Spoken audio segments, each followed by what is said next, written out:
नमस्कार दोस्तों, मैं रवि आपका फिर से स्वागत करता हूं अपने चैनल रवि टेक स्टूडियो में। तो दोस्तों, आज का टॉपिक पार्टिकुलर आया हूं।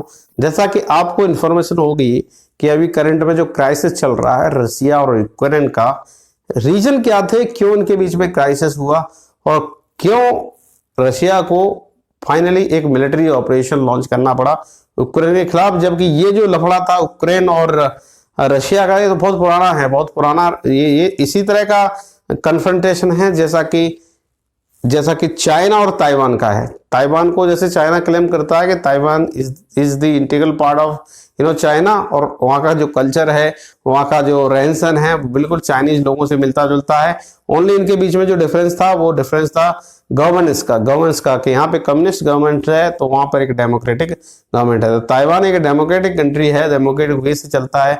यहाँ पर पूरा वन साइडेड स्टोरी चलता है, इसकी वजह से वो अलग अलग हुए थे। तो ऐसा ही कुछ कहानी यूक्रेन और रशिया का है। हालांकि रशिया ने इतना प्रेशर बना दिया कि वर्ल्ड की सारी जो कंट्रियां हैं जिनको हम सुपर पावर कहते हैं वो एक तरफ से खड़ी हुई है, और उसने इतना प्रेशर बना दिया था अभी तक 2 दिन पहले तक कि बिना बुलेट फायर किए हुए भी लोग उसका मतलब ये जो यूक्रेन के अंदर जो दहशत फैलाई थी बिना एक बुलेट फायर किए हुए, तो ये जीता जागता एग्जाम्पल था कि रशिया के प्रेशर का, जिसका जवाब किसी भी rest of the world of country में नहीं था। तो जब ये प्रॉब्लम जब स्टार्ट हुई तो साल भर से ये गैदरिंग चलती, साल भर से कन्फ्रंटेशन चल रहा था, मिलिट्री बिल्डअप हो रहे थे। रशिया ने पूरी तरह से अपनी मिलिट्री उसके यूक्रेन के बॉर्डर पे लगा रखी थी, पिछले 12 महीने से वो कंटिन्यूसली ये कर रहा था। तो इसको लेकर यूएस ने एक रिपोर्ट तैयार की और यूएस ने क्लियरली में कहा कि Russia is planning to launch a full fledge military operation on Ukraine. उन्हें जब रिपोर्ट दी, तो जब रिपोर्ट आई तो उसको सीधा रशियन आला कमान ने खारिज कर दिया कि ऐसा कुछ हमारा इंटेंशन है नहीं। जबकि आज के जो हालात बन रहे हैं, करीब करीब 1 साल के इस कन्फ्रंटेशन के बाद वो क्लियर था कि Russia was planning for a direct confrontation और direct taking some initiation against the Ukraine. अब कहानी बड़ी दिलचस्प है। अगर यूक्रेन की कहानी देखी जाए और in the perspective of current scenario, तो ये जो कहानी अगर आप देखेंगे तो वो सेम, इसको अगर आप रिलेट करने की कोशिश करेंगे तो यही कहानी आज इंडिया की भी। अगर भारत की बात करें तो भारत का जो पीओ का लेकर एक प्रॉब्लम है पाकिस्तान के साथ में, वो भी समवॉट सिमिलर लाइक दिस, जैसा कि यूक्रेन और रशिया का है। उसी तरह से अगर हम ले लें फॉर एग्जांपल चाइना और ताइवान का ले लें, तो उसमें भी यही एक रीजन है, क्योंकि ये पहले यूनाइटेड थे, एक ही चीज में आते थे। अब जैसे रशिया की बात करें तो रशिया एक सोवियत यूनियन था, तो सोवियत यूनियन के अंदर में ये बहुत बड़ा देश था, विशालकाय देश था, जिसमें सारे डिफरेंट स्मॉल जो सब कंटिनेंट और स्टेट मिले हुए थे। जैसे हम आज यूएसए की बात करें तो वो भी संगठित है, ऐसे ही संगठित सोवियत यूनियन था। सोवियत यूनियन का विघटन किया, विघटन में सबसे बड़ा जो योगदान रहा वो ब्रिटेन और अपने ये जो जितने भी यूरोपियन कंट्री का था उनका रहा। उसकी वजह से वो छोटे छोटे भागों में डिवाइड हो गया। और जब ये अगर इसकी डिटेल हिस्ट्री में जाएं तो बहुत सारी चीजें इसमें निकल के आती हैं। आज के वीडियो में मैं एक्चुअली यही कवर करने वाला हूं कि आखिर ये प्रॉब्लम क्रिएट क्यों हुई और आज रशिया को क्यों विवश होना पड़ा कि यूक्रेन पे वो डायरेक्ट मिलिट्री ऑपरेशन करे। जैसे ऑन टाइम आज भी आपको खबरें मिली होंगी कि ऑलरेडी लॉन्च हो चुका है, रशिया ने फुल फ्लेज ऑपरेशन लॉन्च कर दिया और यूक्रेन की राजधानी कीव पे ऑलमोस्ट उन्होंने मतलब कब्जा कर लिया है। हो सकता है इस वीकेंड तक, मे बी संडे तक वो पूरी तरह से इन्वेड कर दें यूक्रेन को। हालांकि आज एक बहुत पॉजिटिव न्यूज आई थी कि भाई रशिया के जो अपने एक्सटर्नल मिनिस्टर थे उन्होंने क्लियर कह दिया था कि we are ready to have a talk with Ukraine, but एक ही कंडीशन था कि वहां की आर्मी अपने शस्त्र भाई जमीन पर डाल दे और सरेंडर कर जाए। हालांकि इस बात पे यूक्रेन एक बार के लिए सेकंड थॉट करता, शाम होते होते प्रेसिडेंट पुतिन का भी स्टेटमेंट आ गया, we are not ready to have a talk with Ukraine. तो उनका इंटेंशन एकदम क्लियर है, रशिया हैज ऑलरेडी प्लान्ड और मतलब डिसाइड कर चुके हैं कि हम अब इस बार आर पार की लड़ाई करेंगे। हम बिल्कुल यूक्रेन को अपना पार्ट मानते हैं, क्योंकि कल्चरली अगर यूक्रेन की बात करें तो यूक्रेन को 2 पार्ट में डिवाइड कर सकते हैं, पूर्वी यूक्रेन जैसे ईस्टर्न और वेस्टर्न। तो ईस्टर्न जो यूक्रेन है उसमें जो ज्यादातर लोग रहते हैं, जो पॉपुलेशन है वो रशियन लैंग्वेज बोलती है, उनका जो कल्चर है रहन सहन है बिल्कुल रशिया से मिलता जुलता है। तो और आधे जो जैसे कहते हैं कि वेस्टर्न जो पार्ट है यूक्रेन का वहां के जो लोग हैं वो अपने आप को बिल्कुल यूरोप से कुछ बात मतलब यूरोपियन यूनियन से संवाद मतलब अपने को रिलेवेंट पाते हैं और वैसा ही रहन सहन है उनका और उसी तरह की थिंकिंग है। तो वो पिछले इतने सालों से, अगर 3 दशक की बात करें तो पिछले 30 सालों से वो कोशिश कर रहे थे कि यूरोपियन यूनियन के कैसे भी बहुत क्लोजर हो जाए और नाटो के एक मेंबर बन जाए, क्योंकि नाटो जिसको भी अपने मेंबरशिप लिस्ट में लेता है, मेंबर कंट्रीज हैं, तो उनकी सिक्योरिटी के लिए वो आते हैं जब भी कोई प्रॉब्लम आती है। हालांकि जब ये बिल्डअप हुआ, प्रेशर बिल्डअप हुआ, तो नाटो का भी स्टेटमेंट हुआ आया था कि रशिया को यूक्रेन पे अटैक नहीं करना चाहिए, इसको इन्वेट करने की कोशिश नहीं करनी चाहिए, वरना इसके बहुत सीरियस कॉन्सिक्वेंसेस होंगे। इसका मतलब है नाटो क्लियरली ये बोलने की कोशिश कर रहा था कि नहीं, अगर रशिया ने इन पे अटैक किया then we'll have to support Ukraine. But जब ऐसा कुछ हुआ नहीं, इवन यूएस का भी जो स्टेटमेंट आया था, बाइडेन जी का स्टेटमेंट जो आया था, उसमें भी क्लियरली कहा गया था अगर रशिया जाता है कोई भी मिलिट्री ऑपरेशन करने के लिए यूक्रेन के ऊपर तो उन पर सीरियस सैंक्शंस लगा दिए जाएंगे। उसका जो जवाब देते हुए रशिया ने क्लियरली कहा कि आप कोई भी सैंक्शन लगा लो, उसका तोड़ मेरे पास में है, क्योंकि रशिया कर सकता है, Russia is also powerful country, तो वो जानते हैं कि कैसे करना था। हालांकि आज उनके ऊपर सैंक्शंस लग चुका है, ब्रिटेन ने और प्लस जितने भी फ्रांस और इन सब ने मिलके सैंक्शंस लगाए, उसका जवाब रशिया ने क्लियर दिया।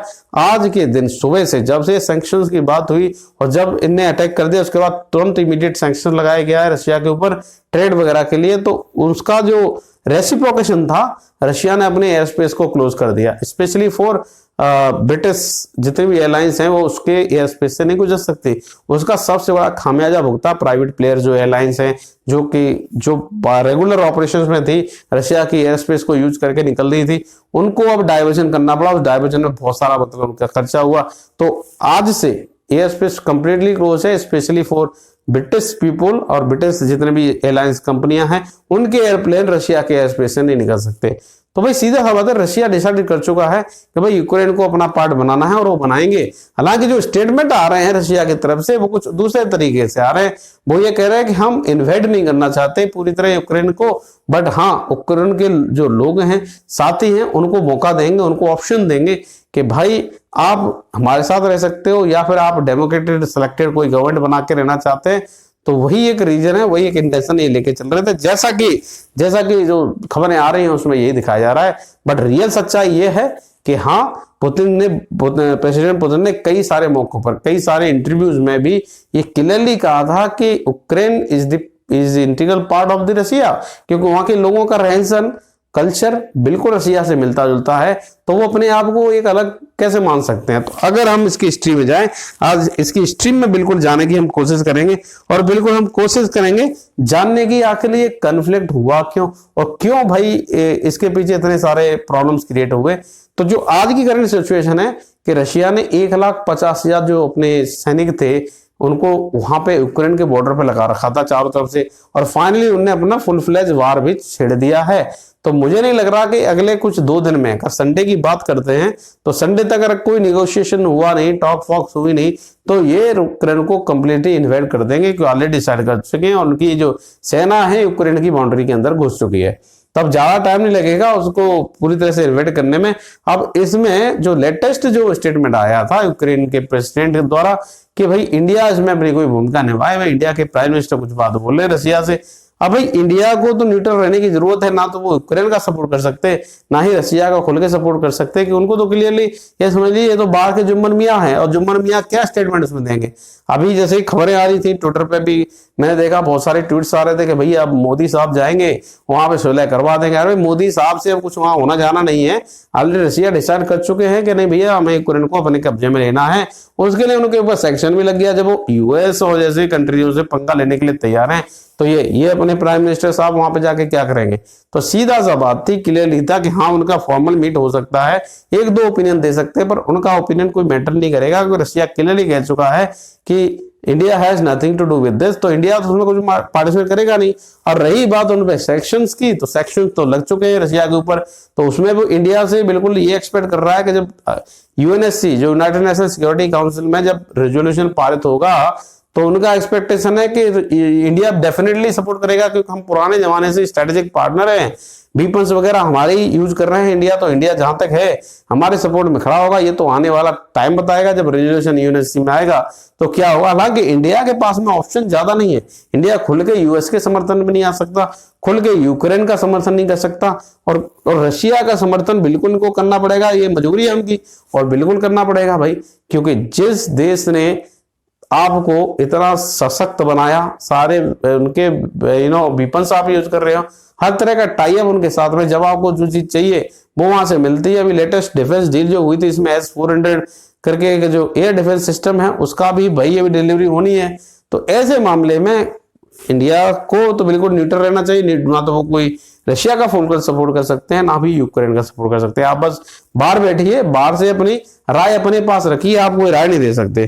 तो भाई अब हम बेसिकली जानना चाहते हैं कि आखिर माजरा क्या था, ये माजरा क्या था और क्यों ये प्रॉब्लम एक्चुअली क्रिएट हुआ। तो इसके पीछे मैं आपको बता देता हूं, कहानी तो बहुत लंबी है, कहानी सिंपल है। अगर देखा जाए तो यूक्रेन की अगर हिस्ट्री को उठा कर देख ले तो ये सोवियत यूनियन का ही एक हिस्सा था। तो 1991 में क्या हुआ कि यूक्रेन ने वोट किया अगेंस्ट सोवियत यूनियन, क्योंकि ये एक इंडिपेंडेंट अपना कंट्री चाहते थे, और उसी दौरान सोवियत यूनियन का विघटन हो गया। विघटन हुआ तो ये भाई साहब अपनी की तो एक अलग कंट्री बन गई। हालांकि उस टाइम पावर जो थी रशिया में इतनी पावरफुल नहीं थी, बनना हो तो वो उसी सोवियत यूनियन को बचा लेते, पर वो बचाने की कंडीशन में थे नहीं। तो जैसे जैसे वहां पे लीडरशिप डेवलप हुई, जैसे पुतिन ने पावर में आए, प्रेसिडेंट पुतिन ने आते ही सीधा बोला था कि जो यूक्रेन है वहां की जो भाषा है, लैंग्वेज है, बिल्कुल हमसे मिलती जुलती है। अब सबसे बड़ा इसमें जो आग का घी का काम किया वो किया नाटो ने, क्योंकि नाटो ने क्या किया कि नाटो इसको यूक्रेन को बिल्कुल मान्यता देने वाला था। ये खबर लग गई रशिया को, रशिया ने बिल्कुल कहा कि नाटो भाई अपना एक्सपेंशन जो कर रहा है हमारे ईस्टर्न बॉर्डर पे और ईस्टर्न जितनी कंट्रियां हैं उनमें कर रहा है, तो it is a very serious threat to the Russia as well. तो इसका अपोज रशिया ने क्लियरली कहा, और जब वो नहीं माने तो उनने भाई यूक्रेन के 2-3 टापू थे उन पर कब्जा कर लिया। कब्जा करने के बाद दिखा दिया कि अगर नए से नहीं मानोगे तो आप ऐसे मानोगे। हालांकि मामला बड़ा पेचीदा है, मामला बड़ा पेचीदा है कि भाई नाटो का क्या रोल रह गया, नाटो अब इसमें क्या करेगा। अटैक हो चुका है यूक्रेन के ऊपर, कब्जा भी वो कर लेंगे। अब ऐसे में बाइडेन का क्या रोल होगा, यूएस क्या करेगा, ब्रिटिश क्या करेगा, ये नाटो क्या करेंगे। तो नाटो की ऑलरेडी विश्वसनीयता खो चुकी है। इससे पहले हमने एक एग्जांपल देखा था, अफगानिस्तान में क्या हुआ था। अफगानिस्तान में भी राइवल ने चढ़ के कब्जा कर लिया, उनकी गवर्नमेंट चल रही, उसमें भी नाटो ने कोई इंटरफेयर नहीं किया, और यहाँ पे भी नाटो इंटरफेयर नहीं कर सकता, क्योंकि जो यूक्रेन और रशिया का जो मामला है उनका अंदरूनी मामला है भाई, उनका कल्चर इनसे मिलता जुलता है। तो बिल्कुल वो कोशिश कर रहे हैं कि why can't be united Russia, उसमें एक पार्ट हो जाए। तो बिल्कुल ये सारी चीजें हैं। तो ओवरऑल मैं तो ये कहना चाहूंगा कि कहानी यूक्रेन और रशिया की है, ये दुश्मनी बहुत पुरानी, 30 दशकों से ये कहानी चली आ रही है, और आज जाके इन लोगों ने full fledge military operation Ukraine के ऊपर चालू कर दिया। हालांकि यूक्रेनियन आर्मी इसको डिफेंड करने की कोशिश कर रही है, पर ज्यादा टेक नहीं पाएगी भाई। रशियन जो मिलिट्री है, फुली प्रोफेशनल मिलिट्री है, वो लोग भाई कब्जा कर सकते हैं। तो आने वाले संडे को अगर ऐसी कोई खबर आती है कि इन्हें भाई इन्वेड कर दिया, तो उसमें कोई नई दौराय नहीं है कि बिल्कुल कर सकता है। यूक्रेन जैसा जस्ट विकसित होता हुआ देश कैसे रशिया के सामने टिक पाएगा, और ऐसे में उनके बचाव के लिए ना तो नाटो कर सकते हैं, ना यूएस कर सकता है इंटरवीन, और ना ही फ्रांस कर सकता है। हालांकि ये बोल रहे हैं, but I am having doubt they are not going to take any step. तो भैया लड़ाई आपकी खुद को लड़नी है, आप में दम है तो लड़ लो, वरना आपको सरेंडर करना पड़ेगा। हालांकि सुबह जो स्टेटमेंट रशिया की तरफ से आया था वो क्लियर था कि हम रेडी हैं बात करने के लिए, बट उससे पहले उनके जो हथियार हैं वो सब अलग रख लो भैया, सरेंडर कर जाओ।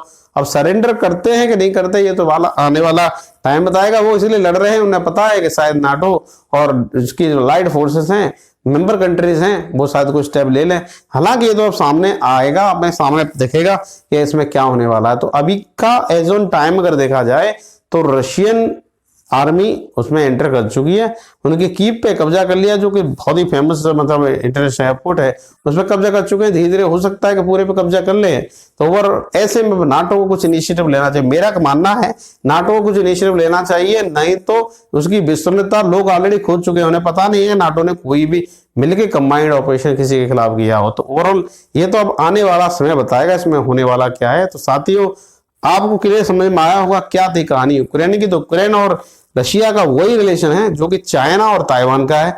और हमारा भी अपना इंडिया की बात करें तो ये पॉक का जो प्रॉब्लम है पाकिस्तान और इंडिया के बीच में, वो भी एक जीता जागता इसी तरह का एग्जाम्पल है।